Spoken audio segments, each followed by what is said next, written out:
It's the Happy Families podcast. It's the podcast for the time-poor parent who just wants answers now.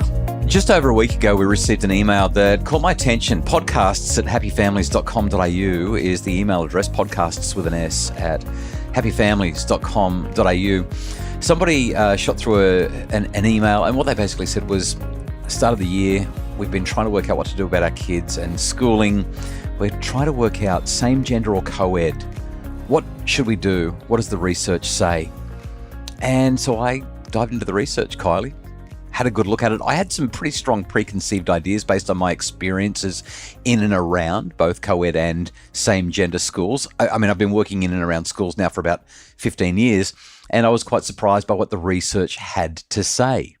I know that school selection is a huge consideration for parents across the country, across the world. Like, we're constantly trying to work out. We've done podcasts on it, right? Webinars. What the best school is, Yep. and where we should send our kids, and the sleepless nights, and, you know, the anxiety and all of that that's associated with making this decision and wondering whether or not we're doing the right thing. But as far as same-sex schools go, are there actually many around? No, not really. So I did some digging, and what I found was that there's around about, let's say 9,500, 10,000 schools in Australia, give or take, something in that 10,000 school ballpark, less than 4% of all schools. So that would be less than 400 schools in the country, either all boy or all girl schools. And what we're finding is increasingly government schools are shutting down the single-sex schools and going co-ed. There's still a lot more private schools, but the government schools increasingly hard to find. In fact, you can only find them in New South Wales, South Australia, and Victoria. I was going to say, we don't have one around us at all. No government schools. No, plenty of same gender private schools. But something else that I found, this is really fascinating. I think when I was doing the digging, there is a premium that parents place on single-sex schools. So much so that real estate in areas where there is a same gender school is pricier. And it's not just because they're in the fancy inner city areas, which is more often than not the case. Not all of them are. But what I found was when it comes to government schools, the suburbs where those single-sex government schools are located get about a 2% premium for a house, which, if you're looking at an average home, is somewhere around the $20,000 to $25,000 boost in those states. Obviously, some of those suburbs are worth a lot more and some are worth a bit less. But on average, we're talking about a significant premium just to live in an area where there is a single-sex school so that parents can get their kids in there. That's how prized it is in the eyes of enough of the population. I find that intriguing. Yeah, absolutely, especially since a close look at the evidence indicates that people might be paying for, there's arguments for and arguments against. Why don't we go through the arguments for, the pros in theory, okay? In theory, why people might want a single-sex school for their kids. So academics make the following 5 central arguments for why same-sex schools are positive. First off, there's an argument that academic performance is higher. It's commonly accepted that you get better academic outcomes in a single-sex school. So my impression, and it is just my impression, I've had no experience, but my impression is that same-sex schools, generally speaking, it's very competitive to get in. They are in very prestigious suburbs to start with, so it costs a lot. The average person doesn't just walk in the door. And as a result, the resources that are available to these kids, not only within the school setting, but within their own homes and neighbourhoods, would obviously give them a greater advantage than the average student at the public school down the road. This is a really important insight that you've raised. I'm so stoked that you came up with that. When socio-economic status is controlled for in academic research and the appropriate variables are controlled for, the difference between single-sex and co-ed schools drops to practically zero. So in theory, they're better, but once you look at the real-world ramifications, how that plays out, you're absolutely right. Single-sex schools will outperform co-ed schools, but it actually usually has more to do with the postcode than it has to do with what's happening in the school. At least that's what it looks like from a statistical point of view. Second key thing that proponents will argue make single-sex schools better is that there's an argument that there's reduced gender stereotyping. Essentially, if there are a whole bunch of girls at a school or a whole bunch of boys at a school, the idea is that they're more likely to dabble in a broader range of subjects and activities without feeling like they have to live up to a certain gender expectation or follow a particular bias.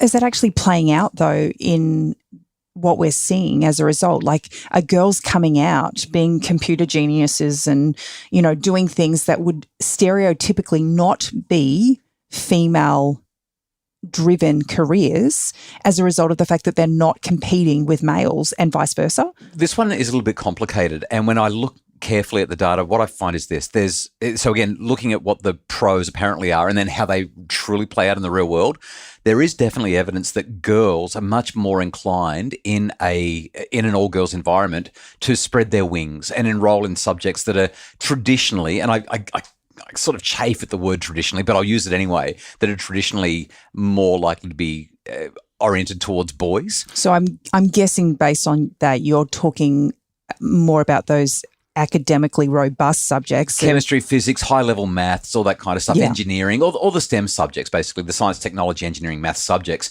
Girls in single-sex schools are much more likely to go into those areas than they might be in a co-ed environment. Now, that's not to say girls in co-ed environments don't. It's just that the likelihood, the gender stereotyping is lower in a girls' school. But what I find fascinating, and I should also mention, longitudinal data shows that girls from single-sex schools are not more likely to major in physical or life sciences than their co-educational peers once they get to uni. Okay, so that seems to water down once they get into university and can choose whatever they want.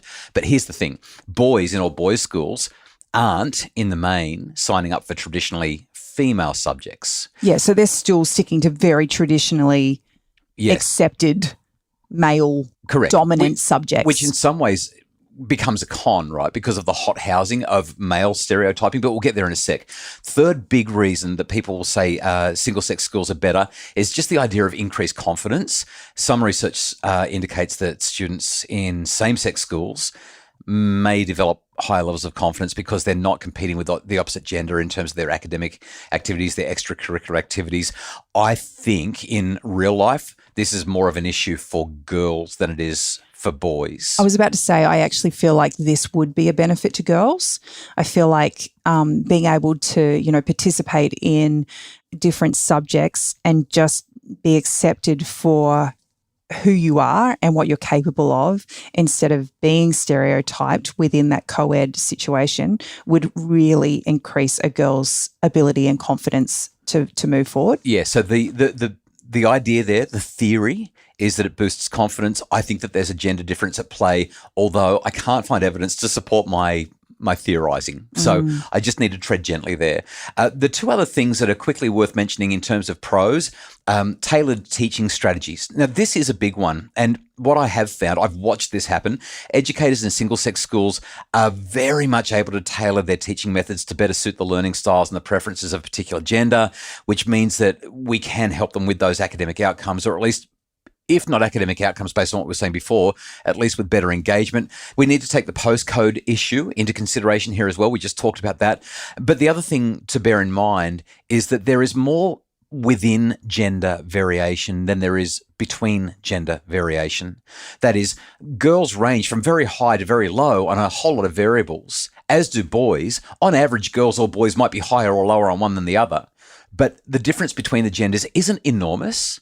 There's much more within gender variation than between gender variation. Nevertheless, I do see it happen, especially when I'm in boys' schools. I watch the way the teachers engage with the boys, and I compare that to what's happening in girls' schools, and it really is absolutely different. Yeah. Fundamentally different, and I can't help but think that has to be a positive. A real positive for both the girls or the boys in those schools. The final major pro, in theory, is that there's minimised distractions. Well, I guess that's probably the one that most people talk about all the time in their decision to send their kids to a... The girls don't have to worry about the boys and the boys don't have to worry about the girls. So they're the pros.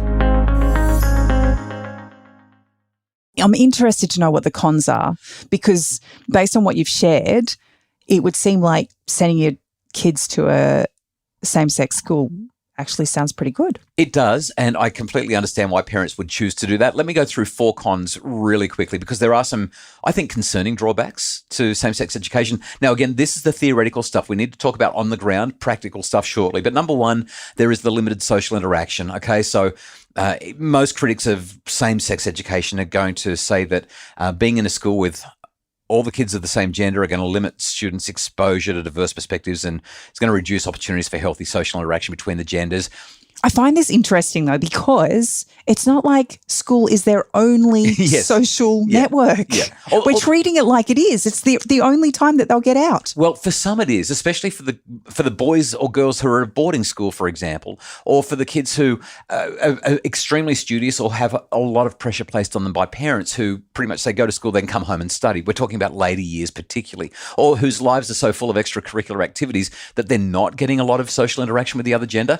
It's not a high probability outcome, but it certainly does happen. But those things would be problematic whether you were at a co-ed school or not, because your level of social interaction is limited based on all of those things. The second major theoretical con is real-world preparedness. What I mean by that is that there are people who will argue that same-sex education may not adequately prepare students for the real world where they're going to have to interact with people of all genders in various settings.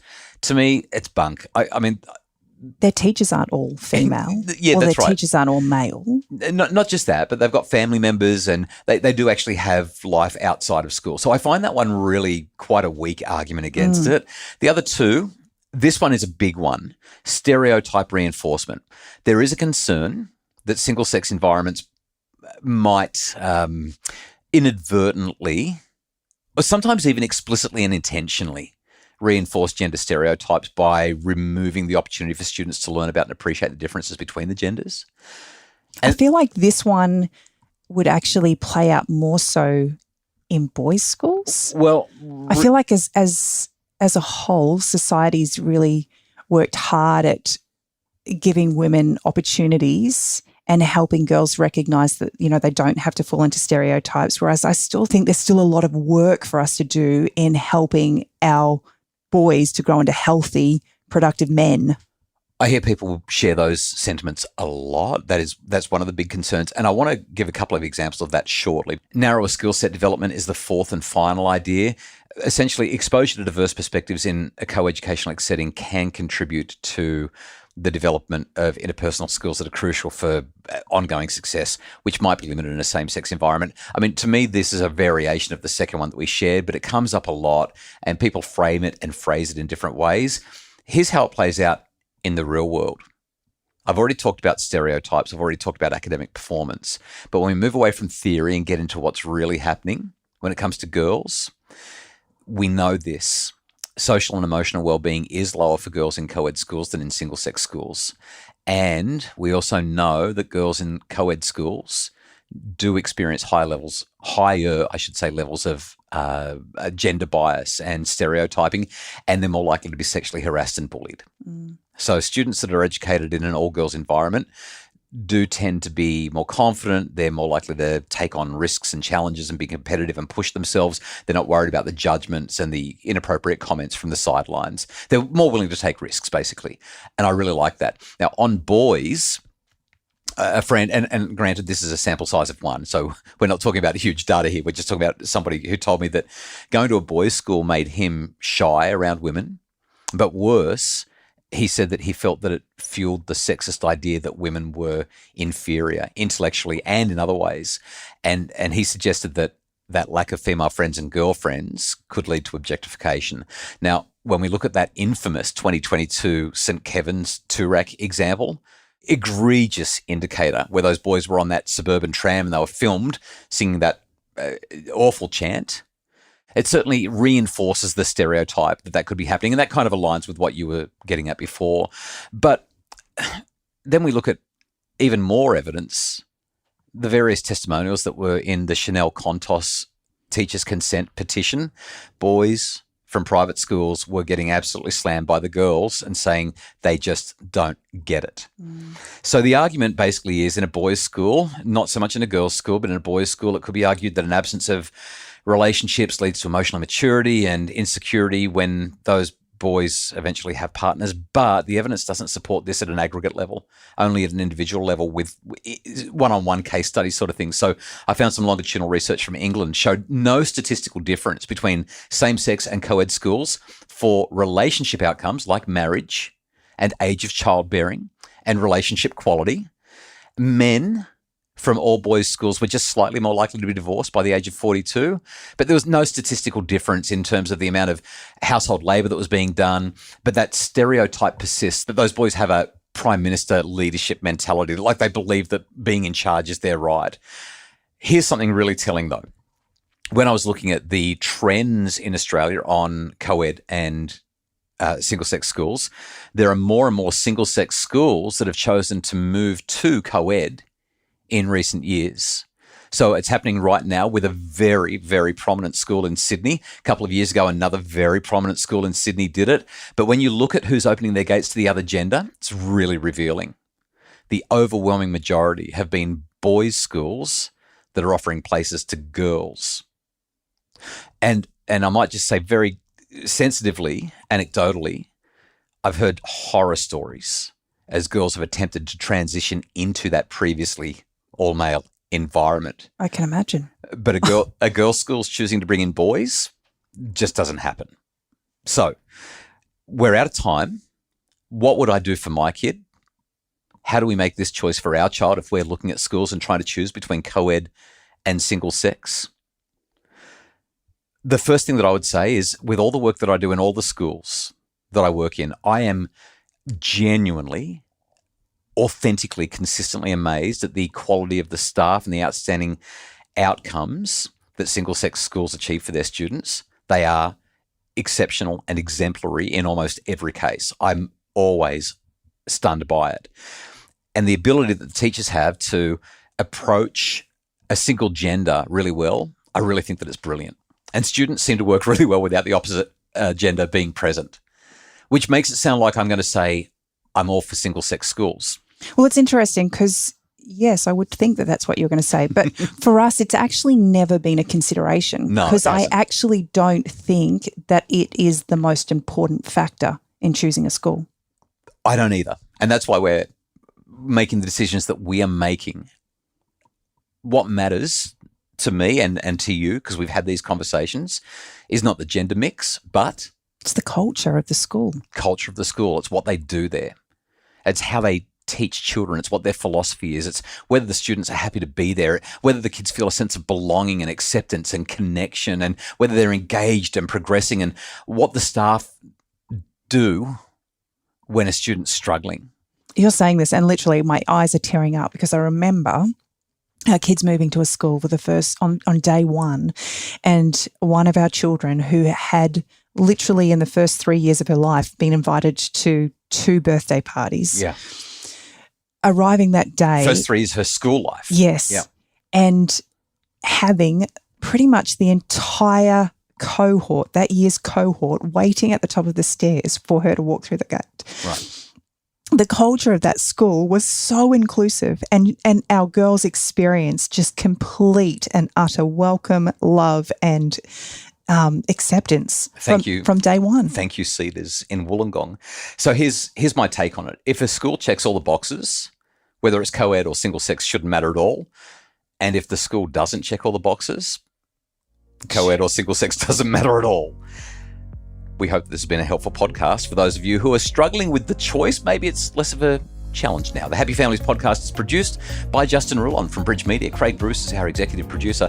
If you're looking for more information about how you can make your family happier or go on a quest to help your family flourish, please check out our Happy Families membership. It's called The Quest, and you can find all the info at happyfamilies.com.au. Tomorrow on the podcast, we're going to find out which group of people top the list of child sex abusers. It's one not to miss. The Happy Families podcast is back tomorrow. We'll talk to you then.